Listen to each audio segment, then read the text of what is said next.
Boudiaf est né le 23 juin 1919 à Ouled Madi de Msila, d'une famille simple, mais très connue dans la région pour sa religiosité et son patriotisme. Boudiaf était imprégné d'amour pour la patrie depuis son enfance, comme les autres fils de ce cher pays, d'autant plus qu'il a vécu l'oppression et l'arrogance du colonialisme français. Comme d'autres habitants de sa ville, il s'est inscrit à l'école coranique pour mémoriser le Coran et s'imprégner des hautes valeurs islamiques. Il était profondément religieux, bien élevé et accomplissait régulièrement ses prières à l'heure. Il a fait ses études primaires à l'école Chalon de Boussaada, où le racisme français contre les Algériens s'est intensifié, notamment en falsifiant l'histoire de l'Algérie, car les programmes français se concentraient sur l'idée que l'Algérie faisait partie de la France et que l'origine de sa population était gauloise. Il était affecté et triste chaque fois qu'il entendait cela. Comment pourrait-il en être autrement? C'est cet enfant imprégné d'amour pour la patrie et de haine pour le colonialisme qui a pillé et exploité ses ressources et fait souffrir les Algériens dans la pauvreté, le dénuement, l'ignorance et l'analphabétisme, et sans les conditions les plus simples pour une vie décente. Il arrête ses études en 5e année supplémentaire et est contraint d'entrer dans la vie active en raison de la situation difficile de sa famille. Il travaille au fisc à Gigel, puis s'installe à Borj Bouharridj. Avant la Seconde Guerre mondiale, Mohamed Boudiaf effectue son service militaire dans la ville de Constantine. Il a été nommé au grade de caporal et pendant cette période, il a bénéficié d'expériences militaires et de combats après sa participation à la Seconde Guerre mondiale. Pendant cette période, il était contrarié de porter des armes pour défendre un colonialiste oppressif. Libérer son pays et son peuple s'est accru, surtout après la fin de la guerre mondiale. Le châtiment des Algériens qui se sont rangés aux côtés de la France contre le nazisme a été de terribles massacres, au cours desquels 45 000 personnes ont été martyrisées.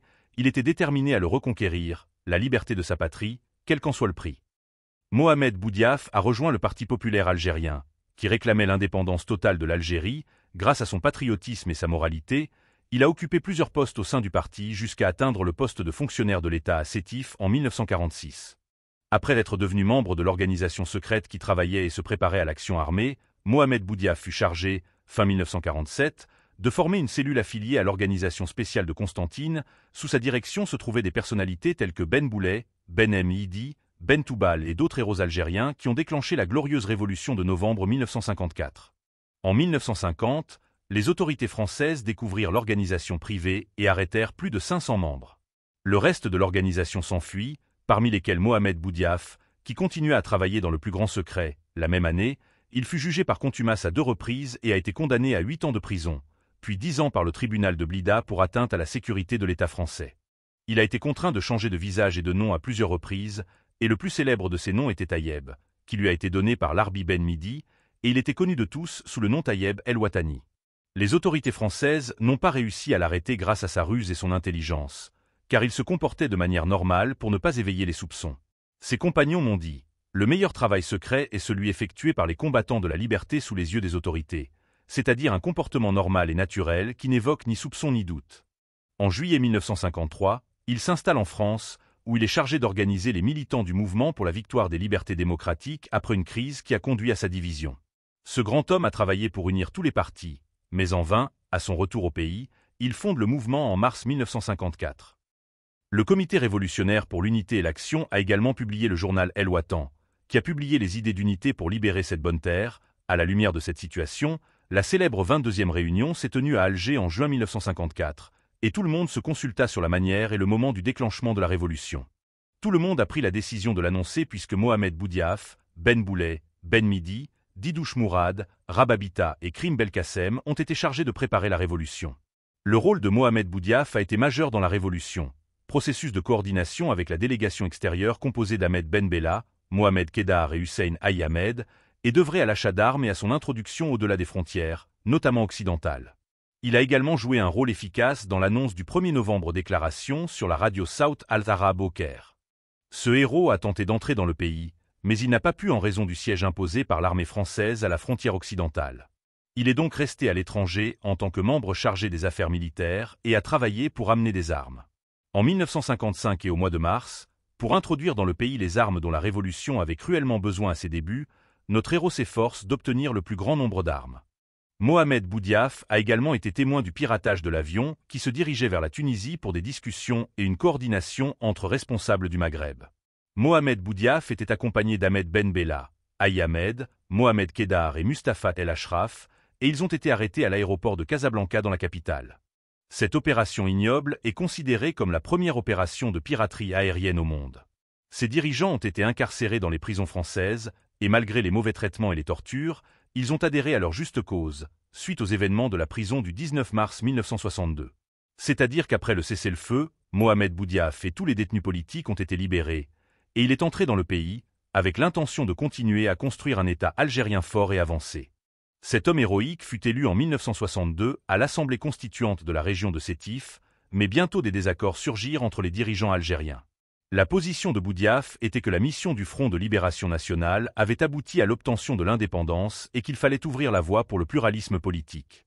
En septembre 1962, Mohamed Boudiaf fonde le parti La Révolution Socialiste, et en juin 1963, il est arrêté et condamné à mort pour complot contre la sécurité de l'État.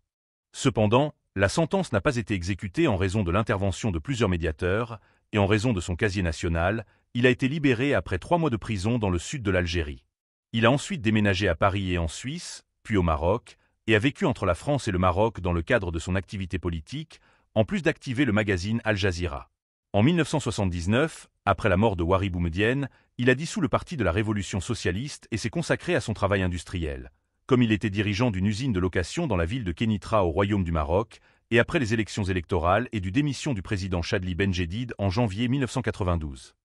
Il a été convoqué en Algérie pour sauver l'État et on a essayé de le convaincre de la nécessité de prendre le pouvoir à la tête du Conseil suprême de l'État.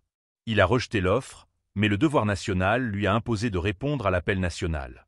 Il est donc entré dans le pays après une absence de 27 ans de la scène algérienne, puis il a atterri en Algérie et a déclaré « Je suis venu vers vous aujourd'hui pour vous sauver, et je me prépare de tout ce que je peux. » Reçu le pouvoir et l'autorité pour abolir la corruption, lutter contre la corruption, le népotisme et leurs propriétaires, et réaliser la justice sociale grâce à votre aide et votre soutien. Ce qui est le secret de ma présence parmi vous. Aujourd'hui, c'est mon objectif que j'ai toujours souhaité, et c'est ainsi qu'il a été inauguré président du Conseil suprême d'État le 16 janvier 1992. Il a commencé à travailler après avoir prêté le serment constitutionnel et a reçu des responsables de l'État et de l'armée, ainsi que des citoyens afin de connaître la situation. Au cours des premiers mois de son règne, il s'est rendu sur le terrain pour interagir avec les citoyens de la capitale et d'Intemouchan. Le 29 novembre 1992, il a été transféré dans la ville d'Annaba, où il a été reçu avec une grande hospitalité et a prononcé un discours dans lequel il a abordé de nombreuses questions. Au cours de la mission, une personne portant un uniforme du SWAT est sortie pour lancer une bombe. Une bombe et une quantité de balles ont été lancées sur le militant Mohamed Boudiaf, provoquant le chaos dans la salle. Au bout d'un moment, le dénommé Moubarak Boumaharafi, un agent de sécurité, a été arrêté pour assassinat. Les circonstances de l'assassinat restent encore mystérieuses à ce jour. C'est pourquoi il a été condamné au martyre sous l'État algérien indépendant. Ses derniers mots seront la loyauté envers la patrie. Ainsi, le peuple algérien a fait ses adieux mercredi aux martyrs de l'indépendance.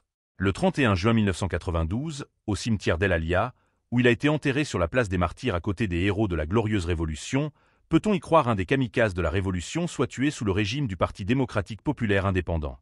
Que Dieu ait pitié du martyr et le place au paradis.